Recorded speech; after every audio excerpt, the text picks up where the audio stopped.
Ito guys, nakikita natin na tutulungan kayo ni universe na matupad yung mga kahilingan nyo pagdating sa kaperahan, sa trabaho, sa negosyo, kung ano man yung hinihiling nyo mga kapiksi. Ibig sabihin nito, the universe will show you movements, no?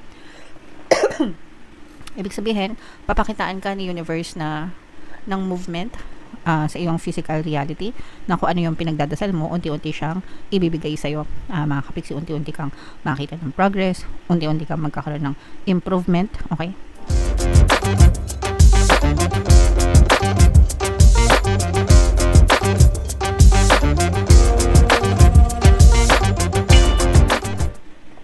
Hello guys, hello Pisces, welcome back to Pinoy Pixie Tarot. Ang pamagat ng episode natin for tonight is Money Money Come to Me. Ito yung ating money reading mga kapiksi para ngayong May para sa Pisces, Sun, Moon, Rising, Sign, and Venus.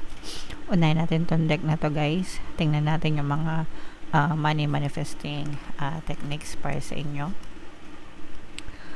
So, meron tayong protect mga kapiksi. So keep all bills and invoices well away from mirrors, windows, and other reflective surfaces. Otherwise, you will attract more claims on your money. Pag sinabing more claims, parang maraming mang-aagaw ng pera mo. So, sa mga bahay, dati, uso to sa mga bahay ng mga Pinoy, may salamin, di ba, sa sala. Tapos yung mga salamin, yung mga may lagayan ng suklay, guys. Okay? And iniipit yung mga due date, diba? Bill ng Meralco, bill ng tubig, bill ng internet, no? Para daw hindi makalimutan yung due date, ganyan. So, dahil ang salamin ay reflective, ibig sabihin ng reflective, nagre-reflect, dumodoble. Ibig sabihin more claims on your money, maraming expenses yung mga agaw sa pera nyo guys, okay? So wag nyo nang gawin yan. Kung ganyan pa yung mga salamin nyo sa bahay, alisin nyo na mga kapiksi. Ngayon hindi na masyadong uso kasi mga aesthetic na yung mga salamin ngayon, diba? Pero dati mga ganun. Pero kung may mga ganun pa kayong ginagawa guys, alisin nyo na. And imbis na mga bill or mga invoice, mga resibo yung ilagay nyo sa salamin, magdikit kayo ng pera instead, no? Kahit coins, ilagay nyo doon sa lagayan ng suklay. Diba yung lagayan ng suklay may ganun yun. Mag-iwan kayo ng mga coins doon, ganyan, diba? Pag coins nagre-reflect, o kaya naman kung gusto nyo totoong pera, pwede rin fake money or play money, idikit nyo doon sa salamin para imbis na more claims yung ma-experience nyo, more money will flow toward you instead mga kapiksi. Okay? So, comment down below if nagagawa nyo to. Hindi ko to magawa guys sa bahay kasi wala kaming salamin sa bahay. Ang salamin lang namin ay sa CR. So, wala kaming salamin sa bahay. But, yeah. If nagagawa nyo to guys, comment down below mga kapiksi. Okay? So, tingnan natin yung ganap sa inyong kaperahan guys ngayong May. Shuffle natin to. Habang sinashuffle ko to, panoorin nyo muna yung video natin regarding sa ating paano mag-manifest ng abundance video course. Kapiksi, sawa ka na ba sa mga struggles at hirap sa buhay mo? Masipag ka ba at masikap sa buhay ngunit hindi ka pa rin umaasenso? Ilang beses ka na bang nag-attempt mag-negosyo at mag-invest pero palagi ka pa rin nalulugi? Sa pagkakataon na ito ay maaaring may subconscious beliefs ka na nagiging balakid sa iyong pag-unlad at pagyaman. Introducing, paano mag-manifest ng abundance video course. Dito ay matututunan mong ma-overcome ang mga balakid mo para tuluyan ka ng umunlad, umasenso, sumagana, maging matagumpay, successful at maswerte sa iyong kabuhayan, pera, trabaho, negosyo, salapi at kaperahan ng bonggang-bongga. Dali, mag-send na ng email sa pinoypixie@gmail.com at simulan na ang iyong pagyaman ngayon. Alright, so sa lahat ng gusto mag-avail ng course guys, naka-flash sa screen nyo. Una, meron tayong paano mag-manifest ng abundance video course. Meron din tayong paano pabalikin si ex, revise breakup. And meron din tayong paano mawala ang third party at magkaroon ng harmonious na relationship. So sa mga interesado guys, mag-send lang kayo ng email sa pinoypixie@gmail.com. So So, Pisces guys, kayo ay represent ng King of Cups sa ating spread. Ito yung ating money energy. This is both negative and positive guys, no? For some of you, unahin natin yung excuse me. Unahin muna natin yung negative energy mga kapiksi, no? Kasi for some of you, medyo nakakaramdam kayo ng konting stress sa trabaho mga kapiksi. This is probably dahil sa competition, pwedeng merong kayong competitors. Applicable to guys sa mga nagtatrabaho sa kumpanya. Okay? Kasi yung iba sa inyo parang nabubuli kayo sa workplace nyo mga kapiksi. Yung iba naman parang ginagawang puppet, no, ng mga boss nyo, ng mga amo nyo. Lalo na kung let's say for example nasa ibang bansa kayo or ibang lahi yung kasamahan nyo sa trabaho, ganyan. Parang yung iba pwedeng nabibiktima kayo ng racism or pambubuli mga kapiksi. So if ever man na nakaresonate kayo, pwede nyo pakinggan guys yung ating subliminal na pampabait ng boss and mga kasamahan sa trabaho, kasi yung iba sa inyo medyo nahihirapan, parang mina-micromanage kayo, ganyan. And parang tinitingnan lahat ng kilos nyo, ng maling galaw nyo. Parang wala na silang makitang maganda sa inyo mga kapiksi, kundi yung puro pangit yung tinititigan nila sa inyo. Kaya kahit na mag-effort kayo or kahit na maayos naman kayo magtrabaho, hindi nila yung nakikita, kasi ang nakikita lang nila yung mga negative na ginagawa nyo.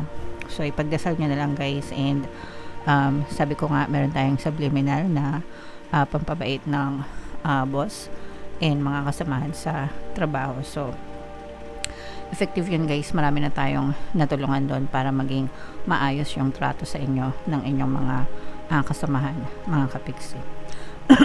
Yung iba sa inyo guys, parang feeling ko nag-iipon, no, with this 8 of Pentacles energy. Parang nag-iipon lang kayo and meron kayong balak na lumipat or umalis ng trabaho para makawala kayo sa negative situation na to. Yung iba naman guys, parang nag-iipon kayo para either magnegosyo or mag-invest ng additional source of income. So parang meron kayong balak na palaguin, and unti-unti naman itong nagkakaroon ng progress mga kapiksi. Ibig sabihin unti-unti na kayong nakaipon, although yung iba sa inyo pwedeng hindi pa kompleto, pero you're getting there. Okay, so tiyagain nyo lang guys, syempre ipon-ipon, magkaroon ng disiplina hanggang sa ma-achieve nyo yung certain goals or certain amount na gusto nyo mga kapiksi. Maganda naman yung daloy ng kaperahan sa inyo mga kapiksi. Kumbaga unti-unti, no, hindi naman siya malakihan, pero titingnan pa natin kung may lalabas pa. But ang nakikita natin na very stable yung daloy ng kaperahan sa inyo mga kapiksi. And for some of you, pwedeng may mga tumutulong din sa'yo with this 10 of Cups energy. At saka parang may nasasabihan kayo ng mga sama ng loob nyo. So pwedeng mga kaibigan nyo or kapamilya nyo, ganyan. Kaya kahit papano gumagaan na rin yung kalooban nyo guys. Okay, so ganun talaga guys, tiis-tiis lang. Tiis-tiis lang mga kapiksi. So ito, this is a very deceptive energy. Ito yung ayaw natin na lumalabas guys sa kahit anong klaseng reading, kasi ito yung energy ng manloloko. Yung iba sa inyo guys, pwedeng na-scam na, tas na-stuck kayo, no? Ibig sabihin, hindi nyo pa nababawi yung mga perang nawala sa inyo. Hindi pa kayo nakaka-recover dun sa mga losses nyo mga kapiksi, kung kayo ay na-scam. Excuse me guys. Kung kayo naman ay mai-scam, huwag nyo nang antayin. Mag-ingat na kayo mga kapiksi para hindi kayo ma-scam. Okay? So, meron ditong presence ng Earth sign, Aquarius, Gemini, Libra, Fire sign, Aries, Leo, Sagittarius. So, ito guys, nakikita natin na tutuparin, tutulungan kayo ni Universe na matupad yung mga kahilingan nyo pagdating sa kaperahan, sa trabaho, sa negosyo, kung ano man yung hinihiling nyo mga kapiksi. Ibig sabihin nito, the universe will show you movements, no? Ibig sabihin, papakitaan ka ni universe na ng movement sa iyong physical reality na kung ano yung pinagdadasal mo, unti-unti siyang ibibigay sa'yo. Mga kapiksi, unti-unti kang makita ng progress, unti-unti kang magkakaroon ng improvement, okay? And that's how manifestation works, guys. Gradual yan, araw-araw. There's always movement, gradual. Pag sinabing gradual, unti-unti, guys. And yan yung nangyayari sa inyo. So, unti-unti, magiging maayos yung buhay nyo. Unti-unti, makikita nyo na parang natutupad na yung mga dreams nyo. Nagsisimula kayo dito, guys, sa pag-iipon. Diba, sabi ko nga sa inyo, it's either nag-iipon kayo na either lumipat ng trabaho or magnegosyo, mag-invest para sa additional income. So, unti-unti na yung natutupad, unti-unti na kayong nagkakaroon ng progress, mga kapiksi. Yung iba naman, unti-unting umaahon sa kahirapan, guys, no? Kung kayo ay nagdadanas ng konting financial struggles or financial constraints, unti-unting malalampasan nyo yung mga problema na yun hanggang sa tuluyan kayong makarecover, guys. So, ipagdasal nyo lang, when it comes to money, mga kapiksi, no, always mag-affirm every day. Palagi ko kayong ina-advise dyan. Money, come to me. Palagi ako may pera, palagi akong nagkakapera. I'm the king of abundance, I'm the queen of abundance, okay?